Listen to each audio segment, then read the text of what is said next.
proposal atas nama Haria Agustina dengan dosen pembimbing yaitu Bapak Dr. Andes Wijaya Santri, dengan reviewernya yaitu Bapak Hoirul Najib, MSI. Kepada Pak Didi, kami persilakan untuk memandu seminar proposal atas nama Haria. Kepada Pak Didi, kami persilakan. Izin ya, Lid ya, makasih. Saya izin live ya, saya izin live terus. Terima kasih Bapak Ibu. Iya, terima kasih Pak Zainal. Sama, izin live juga. Cuman tadi nak denger semut tadi tuh, Naju masih menyimak. Iya. Semut makan kutu. Awak nak nyingok Pak Jenal. Berhentilah, nak nyingok. Datang langsung ke rumahnya, lebih puas kayaknya. Nah. Baik, terima kasih Bu Lucy. Baik, silakan Pak Didi untuk memulai seminar proposal.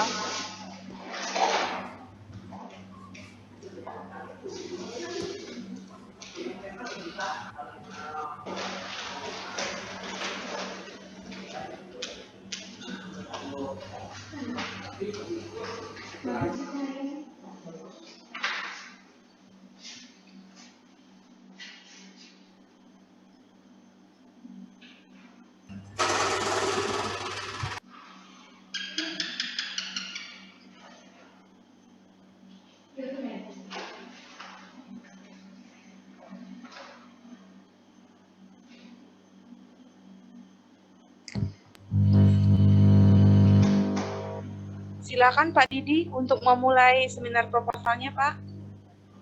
Oh, langsung ya? Iya, Pak. Sudah dikasih ini, Pak, pengantar dari Pak. Oke. Ini lagi ngobrol sama Kak Jur sama Kak Prodi nih. Ya, saya standby.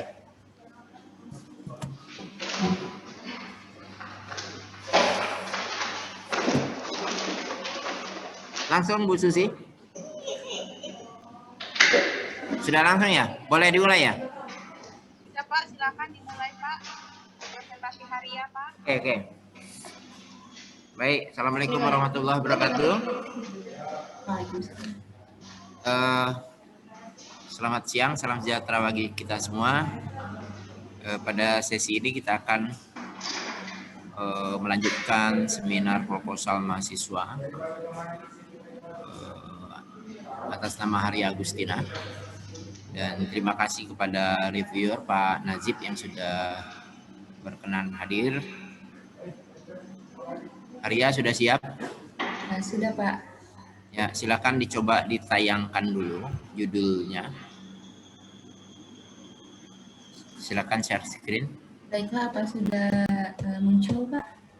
Baik, penelitian mahasiswa ini berjudul jenis-jenis tumbuhan di kawasan agrowisata Taman Toga, Desa Mangunjaya, Kecamatan Babatoman, sebagai sumber pembelajaran biologi SMA.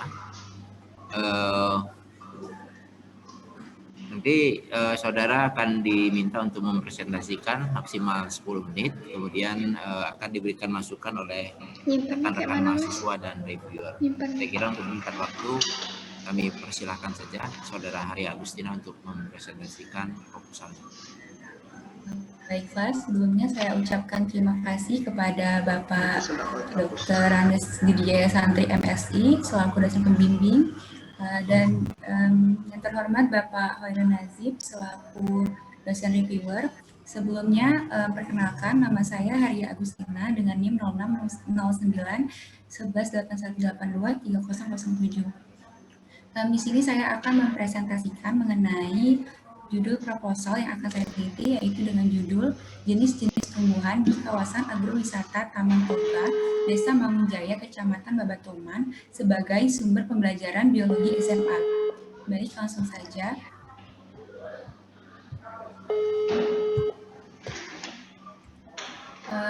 Latar belakang penelitian. Seperti yang kita tahu, sumber belajar adalah segala sesuatu yang bisa digunakan untuk mendapatkan materi atau data dalam rangka proses mencapai tujuan dari pembelajaran. Selaras dengan itu, menurut Hamalik, sumber belajar adalah segala sesuatu yang digunakan sebagai bahan atau acuan dalam menentukan pengetahuan dan kemampuan siswa. Selanjutnya adalah menurut Hatimah, lingkungan dapat dijadikan sebagai sumber belajar. karena lingkungan merupakan potensi lokal dan sumber daya dari suatu wilayah tertentu yang memiliki Lumayan potensi sih, ada sebagai tempat tinggal judulnya informasi diubah dalam dikit, pembelajaran. terus Nah, latar belakang, proses pembelajaran IPA khususnya metode biologi sama SMA masalah. dapat dilatih melalui kegiatan pengamatan, pengalaman, dan pemahaman secara langsung. Pemanfaatan lingkungan sebagai sumber belajar sangat penting karena akan memberikan kesempatan kepada siswa untuk mengamati secara langsung mengenai tumbuhan, sehingga akan timbul pembelajaran yang lebih kontekstual dan bermakna. Nah, tentunya ialah kawasan agrowisata. Sini kawasan agrowisata merupakan salah satu lingkungan yang dapat dijadikan sebagai sumber belajar yang berbasis dari wisata. Kawasan agrowisata merupakan suatu daerah atau lingkungan yang dijadikan sebagai objek wisata dengan daya tarik berupa tanaman-tanaman atau perkebunan. Nah, menurut Sumarwoto, agrowisata merupakan kegiatan wisata yang melibatkan penggunaan lahan pertanian atau fasilitas terkait yang menjadi daya tarik bagi wisatawan. Nah, kawasan agrowisata ini tidak hanya sebagai tempat untuk rekreasi, namun dapat juga dijadikan sebagai sumber belajar. Guru di sini dapat menggunakan strategi pengajaran wisata sambil belajar atau belajar sambil berwisata. Salah satu kawasan yang memiliki potensi yang berlimpah mengenai jenis-jenis tumbuhan ialah kawasan agrowisata di Desa Maungjaya, Kecamatan Babakan. Nah, namun karena belum adanya data mengenai tumbuhan apa saja yang ada di kawasan ini, maka perlu dilakukannya suatu penelitian untuk mengidentifikasi jenis-jenis tumbuhan yang berada di kawasan agrowisata Taman Toga Desa Maungjaya ini. Nah, informasi dari hasil penelitian ini akan dijadikan sebagai sumber pembelajaran biologi SMA kelas 10 KD 3.2, yaitu menganalisis data hasil observasi tentang berbagai tingkat keanekaragaman hayati, gen, jenis, dan ekosistem di Indonesia, beserta ancaman dan pelestariannya. Oleh karena itu, peneliti tertarik untuk meneliti mengenai jenis-jenis tumbuhan di kawasan agrowisata Taman Toga Desa Maungjaya, Kecamatan Babakan sebagai sumber pembelajaran biologi SMA. Selanjutnya ialah rumusan masalah. Nah, rumusan masalah dari penelitian kali ini ialah apa saja jenis-jenis tumbuhan yang ditemukan di kawasan agrowisata Taman Toga Desa Maungjaya, Kecamatan Babakan. Nah, selanjutnya, agar penelitian ini lebih terarah, maka dibuatlah suatu batasan masalah, yaitu yang pertama, sampel tumbuhan yang diambil hanya yang berada di kawasan agrowisata Taman Toga Desa Maungjaya, Kecamatan Babakan yang dibatasi oleh pagar. Yang kedua, tumbuhan yang diteliti yaitu tumbuhan berpembulu yang hidup di kawasan agrowisata Taman Toga Desa Maungjaya, Kecamatan Babakan. Nah, sampel tumbuhan diidentifikasi berdasarkan karakter morfologinya. Ini adalah tujuan penelitian. Nah, tujuan dari penelitian kali ini ialah untuk mendapatkan informasi mengenai jenis-jenis tumbuhan di kawasan agrowisata Taman Toga Desa Maungjaya, Kecamatan Babatoman. Nah, manfaat dari penelitian kali ini ialah yang pertama bagi penulis ialah sebagai tambahan ilmu dan pengalaman dalam mengidentifikasi dan menginventarisasi tumbuhan berpembulu. Kedua, bagi peserta didik sebagai sumber pembelajaran biologi SMA kelas 10 kompetensi dasar 3.2, yaitu menganalisis data hasil observasi tentang berbagai tingkat keanekaragaman hayati dan jenis dan ekosistem di Indonesia beserta ancaman dan pelestariannya. Yang ketiga, bagi guru dapat memudahkan dalam melakukan proses pembelajaran pada materi timbul kuantum. Nah, selanjutnya ialah metode penelitian. Metode yang digunakan dalam penelitian ini ialah metode deskriptif dan pengambilan sampel dilakukan dengan metode belajar. Metode deskriptif ini ialah bertujuan untuk membuat deskripsi atau gambaran secara sistematis, faktual, dan akurat mengenai fakta dan sifat-sifat dari fenomena yang diselidiki. Kemudian, alat dan bahan yang digunakan pada penelitian kali ini ialah ada plastik transparan, cutter, kertas koran, karton tebal, sabuk pengikat, label gantung, gunting, kertas A3, selotip, luk atau kaca pembesar, jarum, benang, oven, sasak besi, stylus, kamera digital, dan alat tulis. Nah, selanjutnya ialah penentuan lokasi penelitian. Jadi penelitian ini dilakukan di kawasan agrowisata Taman Toga yang bertempat di Desa Mangunjaya, Kecamatan Bogor dengan luas area penelitian yaitu 10,9 hektar. Nah, waktu penelitian ialah dari bulan Maret sampai dengan April 2021. Nah, berikut ialah gambar dari peta lokasi penelitian. Nah, berikut adalah gambaran lokasi penelitian. Jadi nantinya penelitian akan dimulai dari pintu masuk dari kawasan ini, mengikuti rute jalur jelajah yang sudah dibuat dan ditampilkan pada peta lokasi penelitian tadi. Nah, selanjutnya adalah prosedur penelitian. Tahapan pertama yaitu peneliti melakukan studi literatur untuk mendapatkan informasi mengenai jenis-jenis tumbuhan. Selanjutnya yaitu dilakukan pengumpulan data dengan metode jelajah sesuai dengan iklim di bulan. Nah, selanjutnya yaitu tahap pengambilan sampel, yaitu pertama dengan persiapan. Nah, pada tahapan persiapan ini peneliti akan menyiapkan alat-alat apa saja yang digunakan dalam penelitian. Kemudian dilakukannya proses pelaksanaan. Pada pelaksanaan penelitian ini, yang pertama peneliti tumbuhan yang ditemui diamati ciri morfologinya. Kemudian peneliti akan mencatat ciri-ciri morfologinya. Kemudian tumbuhan tersebut dipoto perawakannya, lalu diberi label gantung. Kemudian diambil sampel tumbuhan tersebut untuk diproses pada tahap selanjutnya, yaitu identifikasi di laboratorium pendidikan biologi Fungsi Indralaya. Nah, hasil pengamatan ini agar lebih memudahkan, maka peneliti menggunakan aplikasi berbasis Android dan dengan menggunakan buku yang berjudul Flora of Data. Kemudian hasil dari penelitian ini akan dibuat sebagai herbarium, kunci determinasi, LKPD, dan buklet. Sekian presentasi dari saya ucapkan terima kasih dan saya kembalikan kepada Kak Didi.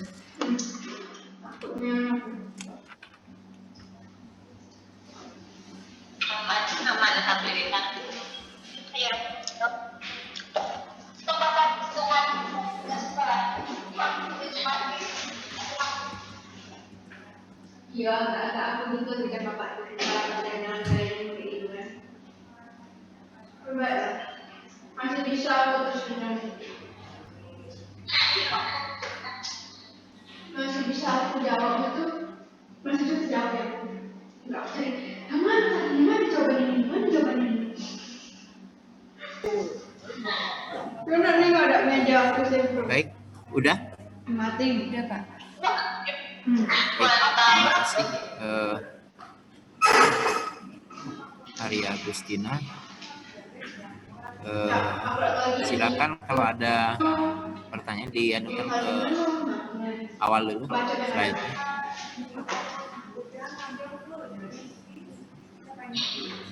Ya, silakan kalau ada mahasiswa yang ingin menanggapi sebelum Pak Najib. Kami berikan kesempatan memberikan masukan. Tidak ada. Ikut kualat. Baik, kalau demikian kami silakan yang hormat Pak Khairul Najib.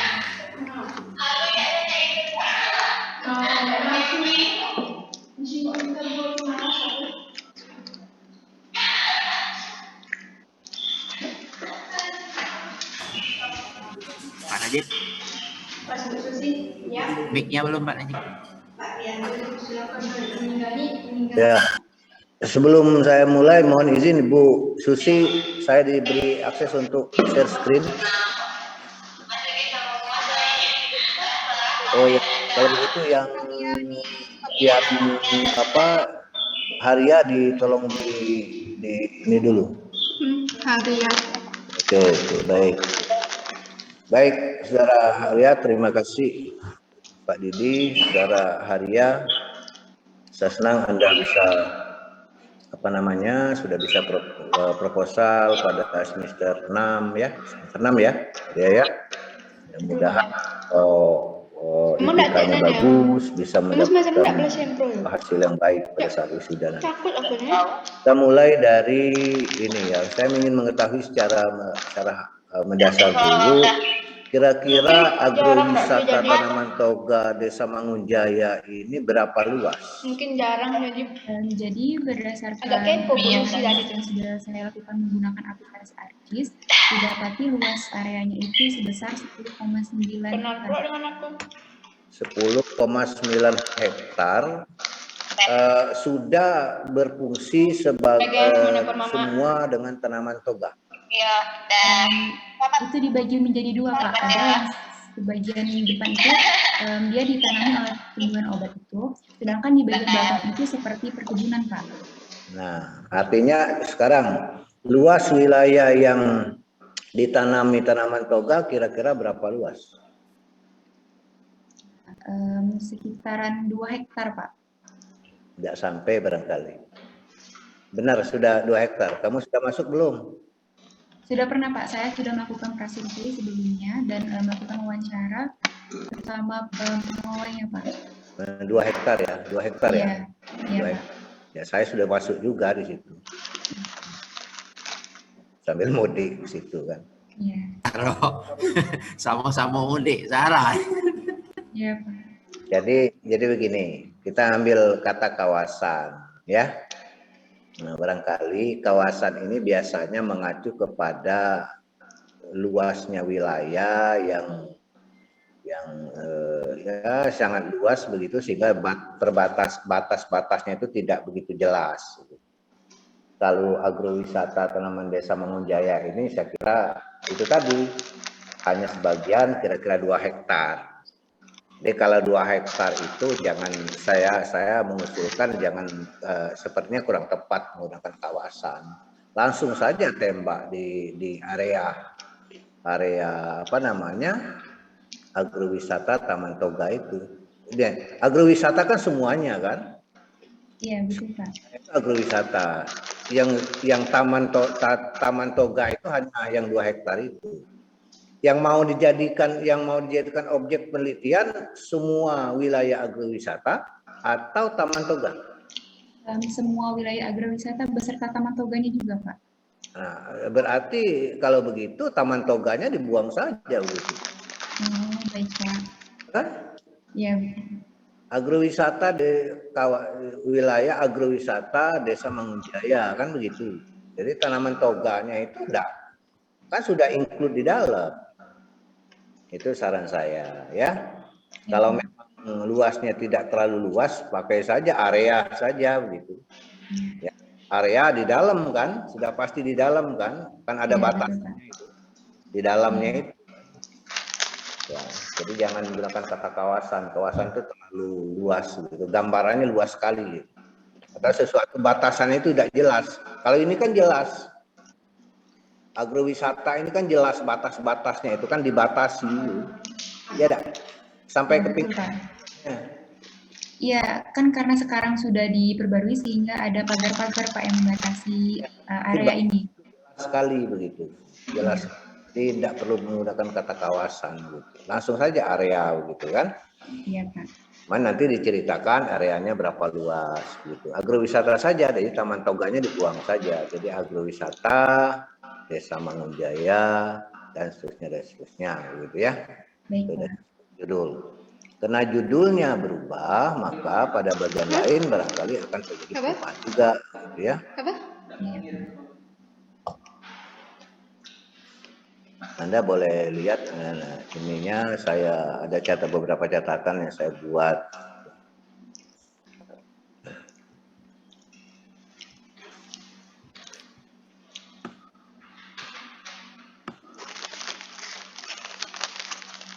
Nah, kawasan agrowisata ini informasi di latar belakang itu boleh dikatakan sedikit sekali.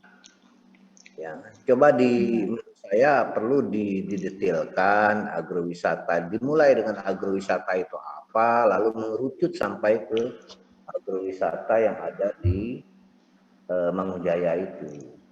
Jadi informasi tentang agrowisatanya itu sedikit sekali kamu di sini.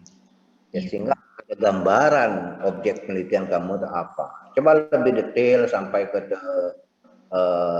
mulai dari luasnya, profilnya, kalau ada sampai ke hal-hal yang lebih detail. Baik, Pak. Masih ini kan cukup banyak gitu ya. Atau dari apa yang kamu amati, tidak apa-apa, ada referensi kalau di pendahuluan itu. Iya. Dari kamu kan sudah survei di sana. Iya, sudah, Pak.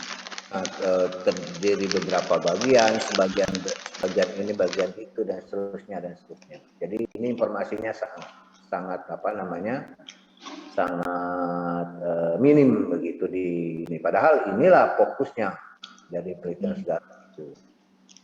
Banyak statement-statement yang menurut saya statementnya tidak kuat, hanya perkiraan. Nah, di latar belakang sebaiknya jangan terlalu, kalaupun perkiraan argumentasinya, alasannya itu kuat, argumennya kuat gitu, walaupun hanya itu pendapat saudara gitu. Contoh misalnya saat ini banyak siswa termasuk guru yang memandang agrowisata hanya sebagai tempat biasa dikunjungi untuk rekreasi dan bersantai di waktu libur. Nah, apa iya Anda sudah mendata guru? Ya, saya kira tidak semua, apalagi itu berpendapat. Anda tidak seperti itu. Jadi hal-hal seperti ini dihilangkan. Jadi upayakan di sini hal-hal yang pasti ya, berdasarkan fakta yang ada gitu. Ya, termasuk di sini hal-hal yang padahal agrowisata dapat dijadikan sebagai sumber belajar kontekstual. Coba narasinya dibangun sebagai narasi yang argumentatif. Jadi kalimat-kalimatnya argumentatif. Jangan narasi kalimat berita gitu. Ya, kalimat berita. Anda boleh mengatakan bahwa agrowisata ini potensial untuk dijadikan sebagai sumber belajar. Tapi dengan narasi yang argumentasi, bukan narasi yang seperti berita gitu. Kalau kalimat saudara ini berita ini, padahal agrowisata dapat dijadikan sebagai sumber bla bla bla berlangsung di dan seterusnya dan seterusnya. Nah, jadi ringkasnya di pendahuluan saya lihat perlu direvisi, misalnya lebih detail, lebih argumentatif ya, termasuk bagaimana dengan tanaman di Babatoman, tanaman toga di Babatoman ini, karena saudara itu semuanya itu mengacu ke toganya, bukan agrowisatanya. Padahal Anda mengatakan agrowisata yang akan diambil tadi. Semua yang di pendahuluan ini taman toganya yang jadi bahasa saudara itu.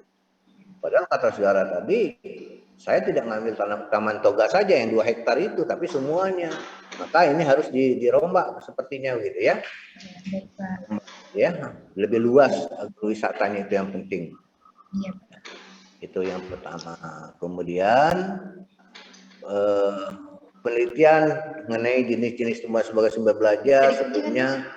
Ini Anda mengutip bagus, mengutip dari penelitian sebelumnya. Tapi ada hal yang kalau mengutip itu yang kira-kira mendukung ya, mendukung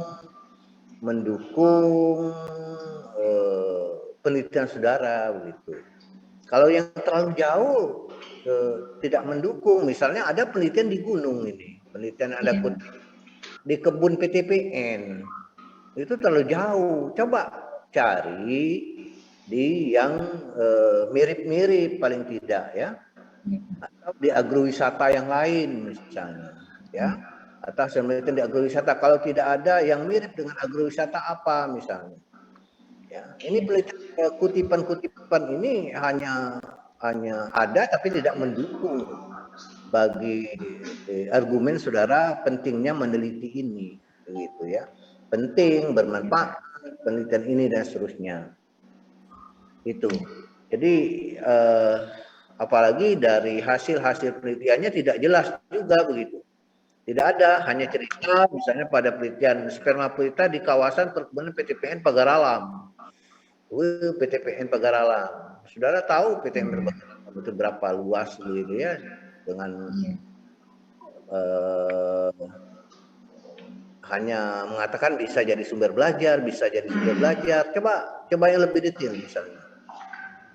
Bisa jadi sumber belajar untuk untuk apa, materi apa, bisa saja dikaitkan dengan materi-materi yang ada di SMA, SMP ataupun SD gitu. Sehingga ini contoh-contoh ini, atau ada penelitian tentang informasi tentang sudah memanfaatkan misalnya kawasan agrowisata itu sebagai sumber belajar gitu ya.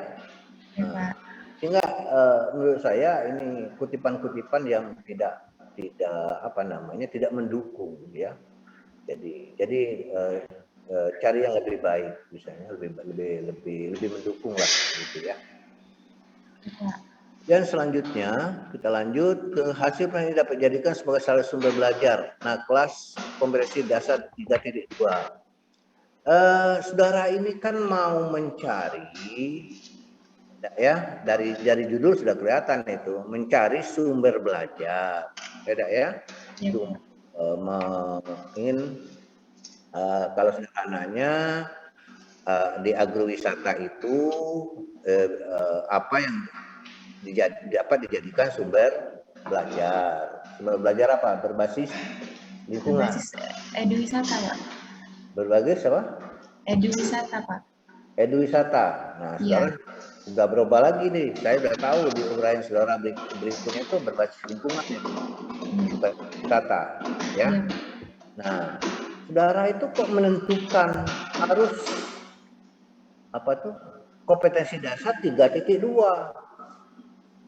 Jadi saudara hanya ingin mencari untuk kompetensi dasar 3.2. Betul? Iya, Pak. Begitu. Iya, betul, Pak. Nggak usah, kalau begitu nggak usah jauh-jauh, kalau hanya untuk 3.2 menganalisis itu.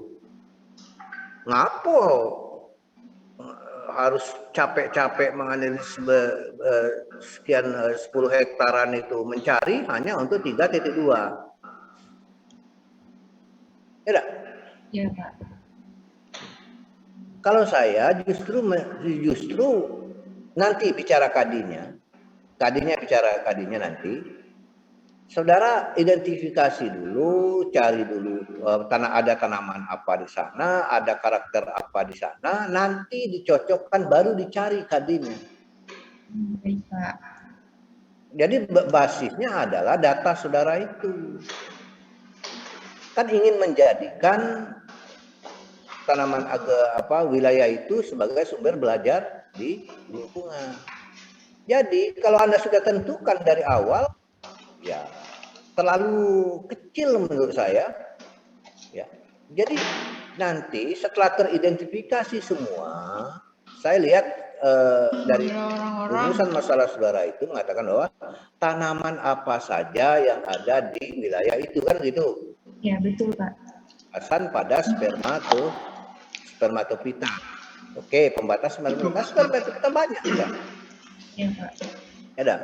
Nah, nanti ada hal lain, mungkin di antara spermatopita yang Anda temukan itu tidak hanya cocok untuk kompetensi 3.2.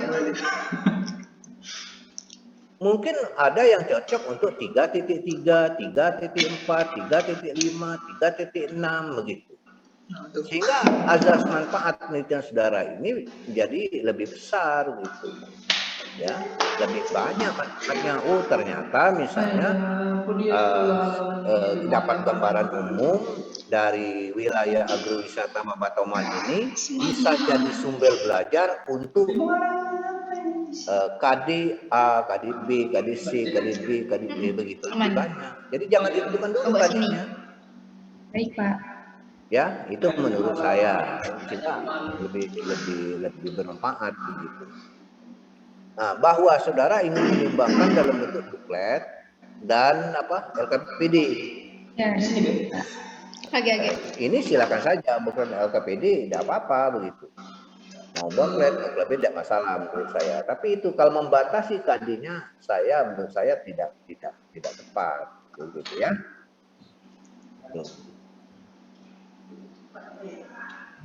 Sama dengan saudara pergi ke sungai gitu ya. Kalau pergi ke sungai, saudara sudah membatasi ingin mempelajari tentang cara berenang ikan. ngapa nak ke sungai ini kan gitu. Capek-capek pergi ke sungai. Lebih baik pergi ke sungai dulu. Setelah dapat di situ datanya ternyata bisa untuk pembelajaran cara makan, ya, cara makan. Jadi aku lebih hoki ya melakukan seperti itu. Kita lanjut ya. Ya, Pak. Kawasan tadi sudah saya masukkan. Nah, ini Taman Toga harus dibuang semua ini ya. Ya, Pak. Sambil hanya berada di kawasan. Nah, untuk pembatasan masalah, pembatasan masalah 1 dan 2 itu saya kira tidak perlu dibatasi lagi. Ya. Ya, Pak. Karena saudara di masalah sudah di Tumbuhan Berpembulu hidup di kawasan Taman Toga Munjaya. Nah, ini batasan masalah yang pertama itu tidak perlu menurut saya. Kenapa tidak perlu? Itu sudah dibatasi di judul kan, ya, tidak perlu dibatasi lagi.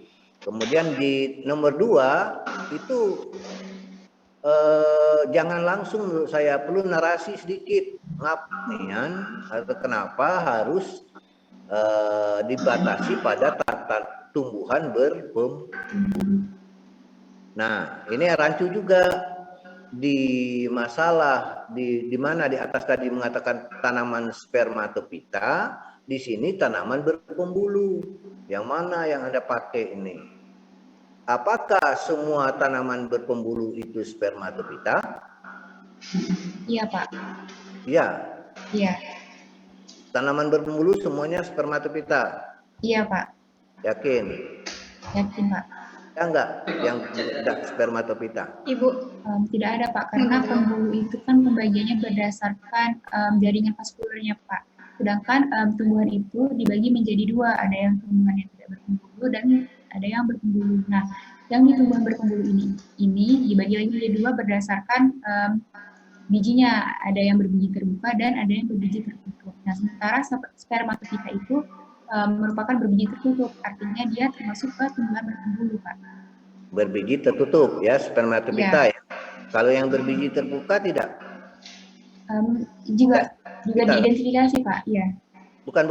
Spermatopita tidak kalau yang berbiji terbuka. Angiosperma, gymnospermae, Pak, yang berbiji terbuka. Nah, kalau Anda menemukan hanya spermatopita saja yang dibatasi. Jadi kalau Anda menemukan tanaman paku, paku itu tidak diambil ya? Diambil, Pak. Apakah tanaman paku termasuk tanaman spermatopita? Bukan, Pak. Paku itu termasuk ke Pteridophyta, Pak. Nah, oleh karena itu maka harus tegas. Tapi saudara mau spermatopita atau tanaman berpembulu? Lebih ke tanaman berpembulu, Pak. Ya kan? Ya. Nah, tegas di situ. Ya. Baik, Pak. Spermatopita, kalau tanaman berpembulu berarti lebih luas lagi.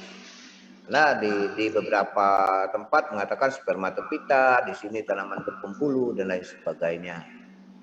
Nah, jadi coba dinarasikan alasannya mengapa hanya tanaman berpembulu saja yang menjadi sampel itu, gitu ya, menjadi yang diteliti, tidak tanaman-tanaman yang lain. Padahal di wilayah itu saya tahu yang dominan itu yang cukup banyak juga tanaman-tanaman lain kan, terutama tanaman-tanaman yang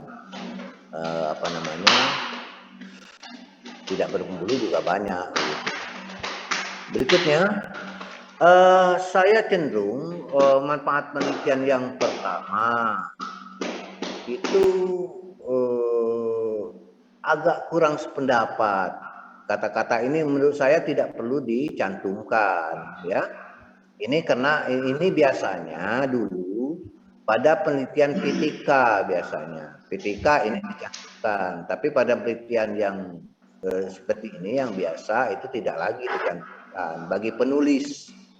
Ya, kalau pada PTK memang dia harus ada manfaat bagi peneliti, bagi subjeknya, bagi siswa, dan bagi kadang-kadang ditambah dengan bagi sekolahnya, kan begitu. Kalau penelitian seperti ini, bagi peneliti itu sudah pasti tidak perlu dicantumkan lagi, begitu. Kemudian yang kedua, manfaat yang kedua, peserta didik sebagai sumber pembelajaran biologi kelas 10, bla bla bla, ya itu yang tadi saya katakan, ya. Sepertinya tidak tepat dengan tujuan penelitian saudara itu. Penelitian saudara kan ingin menggali tadi, ya, saya ceritakan lebih luas. Anda hanya membatasi itu. Ya. Tuh, kemudian berikutnya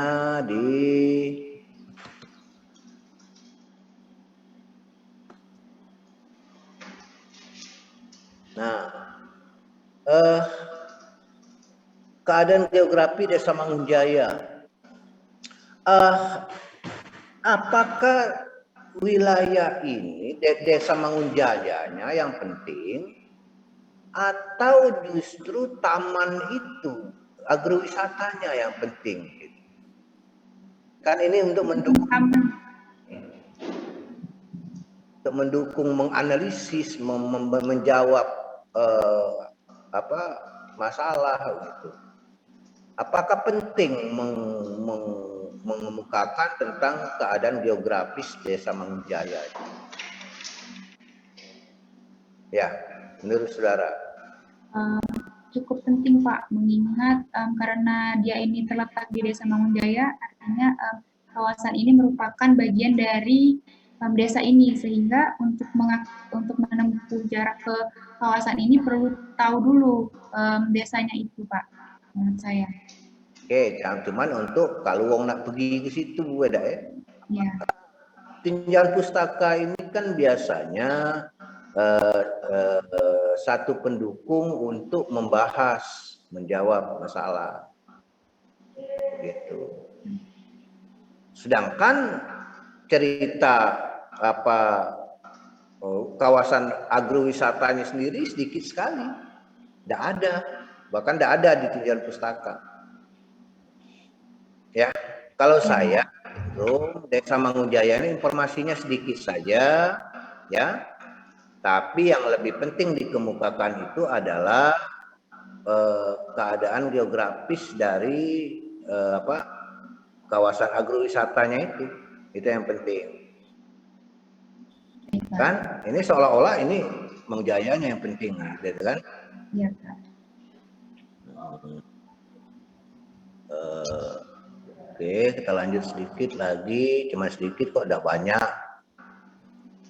Nah, ini oke. Tapi akan lebih baik barangkali kalau di tinjauan pustaka jangan pakai poin-poin itu. Coba lihat artikel orang kan, makalah artikel ilmiah, jarang dia pakai poin-poin kayak gini kalau tidak terpaksa sekali. Lebih baik pakai alinea. Ya, baik, Pak. Berikutnya ini juga seperti ini ya. Kalau lebih baik tidak usah pakai yang seperti ini, dia pakai alinea saja begitu, sehingga dia tidak cenderung seperti buku gitu. Oh iya, Pak. Buku gitu. Jadi pengutipannya. Kita lanjut ke berikut. Mana ya?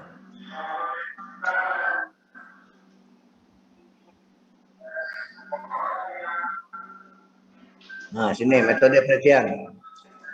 Metode penelitian digunakan penelitian dalam metode deskriptif, bla bla bla bla. Anda mengutip dari Nazir. Bentar ya, saya coba.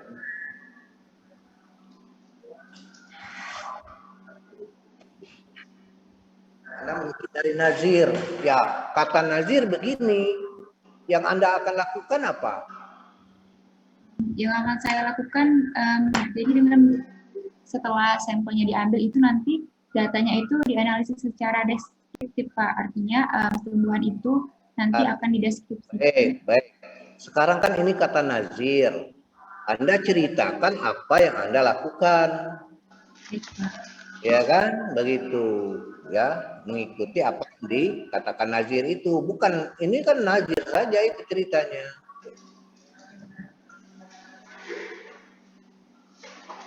Nah, ini lihat objek penelitian. Objek dalam penelitian ini adalah semua tumbuhan. Ya dah? tidak konsisten dengan di awal tadi. Ya, berikutnya sampel oke, saya setuju. Herbarium oke, pengeringan ini pembuatan herbarium nggak masalah, tapi analisis data. Ya, Pak. Nah, Anda analisis data saudara ini hanya mengatakan data yang diperoleh dari penelitian dianalisis secara deskriptif, meliputi ciri, peranan, klasifikasi, serta gambar dari jenis tumbuhan. Ya, Iya, Pak. pertanyaan saya terjawab belum? Yang keinginan saudara ingin menjadikan Taman Agrowisata itu sebagai sumber belajar? Sepertinya sedikit kurang datanya, Pak, sehingga perlu dianalisis lagi, Pak. Jadi apa yang harus ditambahkan di situ? Jadi di sini LKPD-nya itu dijadikan sebagai sumber belajarnya, Pak. Jadi data dari identifikasi itu menjadikan sebagai sumber belajarnya. Oh, kalau LKPD itu bentuk realnya nanti hasil. Kalau saya perlu ditambahkan di sini, bagaimana menganalisis dari data yang diperoleh yang dapat dijadikan sumber belajar. Misalnya ada berapa jenis tumbuhan, berkesesuaian untuk sumber belajar tadi apa saja. Ya, misal ada untuk KD ini sesuainya tumbuhan A, tumbuhan B, tumbuhan C. Untuk KD ini tumbuhan A, tumbuhan B, tumbuhan C dan seterusnya. Itu yang harus dianalisis. Kalau ini belum terjawab, ini hanya identifikasi saja akhirnya ini. Jadi harus ada analisis untuk kesesuaian dari data itu yang tumbuhan apa yang dapat dijadikan sumber belajar untuk KD mana. KD A, KD B, KD C, KD D ya, dan seterusnya. Buklet formatnya saya kira perlu dikemukakan. Format bukletnya cenderung mengarahkan buklet yang dapat dipakai untuk disesuaikan dengan untuk belajar apa? Ya Allah. Pertumbuhan, belajar ciri-ciri tumbuhan, belajar ini dan seterusnya dan seterusnya. Astagfirullahaladzim. Baik, karena waktunya habis juga, saya kira cukup. Ya Itu Allah. nanti secara resumenya saya tulis di lembar reviewer, saya tulis belakangan. Terima kasih Pak Didi. Itu saja kira-kira masukan dari saya. Assalamualaikum warahmatullahi wabarakatuh. Waalaikumsalam warahmatullahi wabarakatuh. Terima kasih Pak Najib, sudah dicatat semua ya. Jadi ada beberapa tadi reformulasi dikatakan Iya, kemarin apa, kami itu beberapa metode dan beberapa teknis penulisan. Kira memang harus fokus ke agrowisatanya.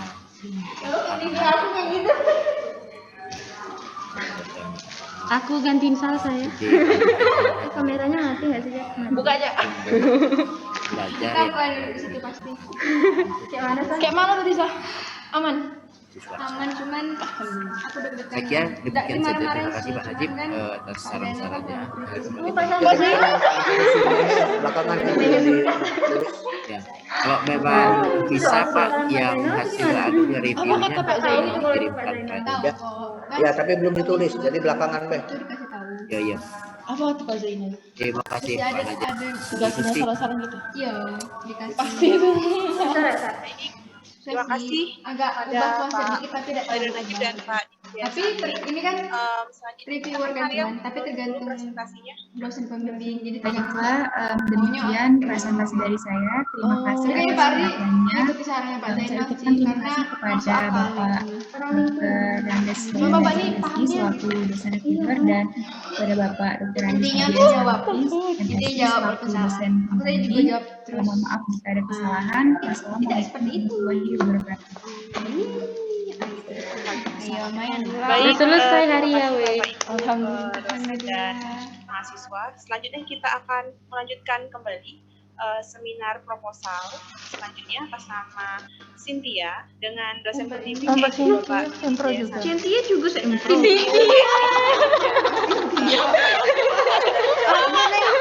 Bukan Esti sama Tia. Iya. Iya sudah ada. Kan yang Tia juga. Kita di sini. Umei? Di tempat Anisha katanya. Iya. Maaf ya guys, bukan aku double kalian nonton tapi aku. Oke, Bu Mei sudah siap. Baik. Bu Mei suara Bu Mei belum kedengaran saya. Kalau kita seimpro tuh kita didampingi sama dosen kita. Halo? Kedengaran nggak? Dosen kita yang buka itunya. Jadi kan Baik, karena Ibu Mei sudah hadir dan dosennya sudah kaget hadir, misalnya. maka kita akan lanjutkan Misalkan seminar cara ya. proposal tentang Sutia kepada Bapak DJ Jaya Santri. Kami persilakan untuk mengambil presentasi atas nama Sutia. Kepada Bapak. Saya akan presentasi. Terima kasih Bu Susi. Sutia silakan ditayangkan dulu. Ibunya dulu agak kan. Dosen reviewer juga ngomong ke dosen pembimbing kok, kayak ngomong, nah jadi ya Bu Susi nanti tolong Eca ininya diproduksi lagi latar belakang sih gitu. Pokoknya memang kayak dosen pembimbing lah yang bantu. Siapa dosen pembimbing? Tadi udah di Pak Zainal. Oh iya.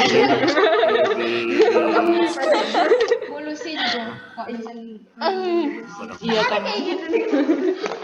Mas bantu Mas meja Mas. Karena dosen nggak paham kalau dosen itu kan sebelum sempro lah sudah itu. Oke.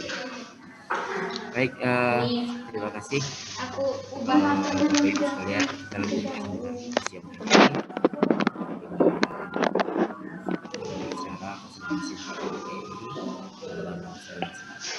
Nah, tapi kamu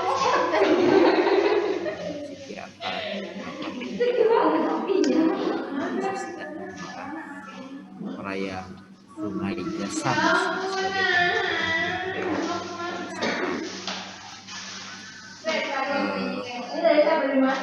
jadi penelitian ini analisis kehadiran. Nah, hadiah ini. silakan Cynthia. Alhamdulillah udah terima kasih ada amal. Gimana ini ya? Kakak mau foto nggak? Mau. Ya mau foto sama kawan.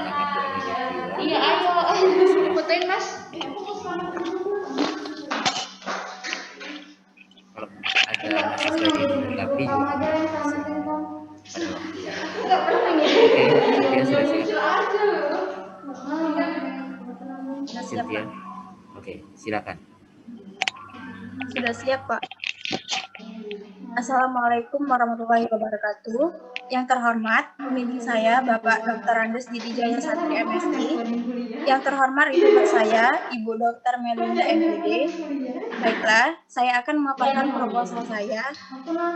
Penelitian saya yang berjudul Analisis Tingkat Pencemaran Perairan Sungai Musi sebagai pembelajaran biologi SMA.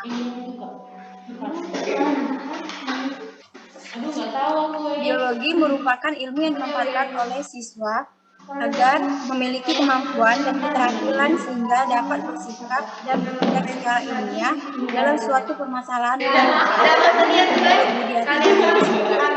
Ilmu biologi dibutuhkan saat peserta didik untuk mendapatkan konsep dan pembangunan pengetahuan awal peserta didik sehingga pembelajaran dapat lebih bermakna dan dapat diterapkan di dunia nyata sehingga pembelajaran tersebut dapat dilaksanakan menggunakan pembelajaran kontekstual menurut Trianto 2009. Pembelajaran kontekstual merupakan suatu konsep belajar yang dapat membantu guru mengaitkan materi yang diajarkan dengan situasi dunia nyata peserta didik dan mendorong peserta didik untuk membuat hubungan antara pengetahuan yang dimilikinya dengan penerapannya dalam kehidupan mereka sehari-hari menurut Trianto 2009. Penelitian sebelumnya, konsepsi pembelajaran yang membantu guru dalam mengaitkan materi belajar dengan kehidupan nyata dan memotivasi peserta didik dengan membuat hubungan antara pengetahuan yang dipelajari oleh kehidupan mereka menurut Supriyadi 2007. Melalui pembelajaran kontekstual, diharapkan konsep-konsep materi sekolah dapat diintegrasikan dalam konteks kehidupan nyata dengan harapan peserta didik dapat memahami apa yang dipelajari dengan lebih baik dan mudah untuk dipahami. Dalam pembelajaran kontekstual, menggunakan konteks dalam kerangka pembelajarannya guna meningkatkan makna belajar peserta didik menurut Omera 2002. Hasil studi intensif yang dilakukan di Direktorat Pendidikan Menengah Umum mengenai pola pembelajaran dan pemahaman siswa menyimpulkan bahwa proses pembelajaran sekolah cenderung tekstur oriented dan tidak terkait dengan kehidupan sehari-hari. Siswa sering kesulitan untuk memahami konsep akademik seperti yang diajarkan selama ini. Padahal siswa sangat memerlukan pemahaman konsep-konsep yang berbeda dari masyarakat pada umumnya, menurut Tuhandini 2003. Pencemaran air adalah suatu perubahan keadaan di suatu tempat penampungan air seperti danau, sungai, lautan, dan air tanah akibat aktivitas manusia, menurut Ukandar 2017. Melalui pembelajaran di sekolah, peserta didik dapat mengetahui dampak pencemaran air beserta cara penanggulangannya, sehingga akan timbul kesadaran pada peserta didik. Pada akhirnya, pencemaran dapat dikurangi dan akan didapat sumber air yang aman menurut Ukandar 2017. Sumbangannya pada KD 3.11 yaitu menganalisis data perubahan lingkungan, penyebab dan dampak bagi kehidupan, dan 4.11 merumuskan gagasan memecahkan masalah perubahan lingkungan yang terjadi di lingkungan sekitar. Pembelajaran ini kan berlembar kerja LKPD dan lembar observasi pengamatan kondisi perairan yang dapat dimanfaatkan dalam pembelajaran permasalahan penelitian berdasarkan latar belakang di atas yang menjadi rumusan masalah dalam penelitian ini antara lain: pertama, bagaimana kondisi fisik dan kimia perairan Sungai Musi Palembang. Yang kedua, bagaimana kualitas perairan Sungai Jasa Musi di Palembang. Yang ketiga, apa yang menjadi penyebab perubahan kualitas perairan. Yang keempat, bagaimana implementasi pembelajaran yang kontekstual pada materi pencemaran air. Batasan penelitian. Batasan masalah dalam penelitian ini yaitu antara lain: pertama, penelitian dilakukan di sekitar aliran anak Sungai Musi di Kecamatan Gandus, Kota Palembang. Yang kedua, parameter pencemaran yang diteliti. Pertama, parameter fisika yaitu kecerahan, suhu, kecepatan arus, dan TSS. Yang kedua, parameter kimia, pH, DO, dan BOD. Tujuan penelitian adalah sebagai berikut: yang pertama, mengetahui kondisi fisik dan kimia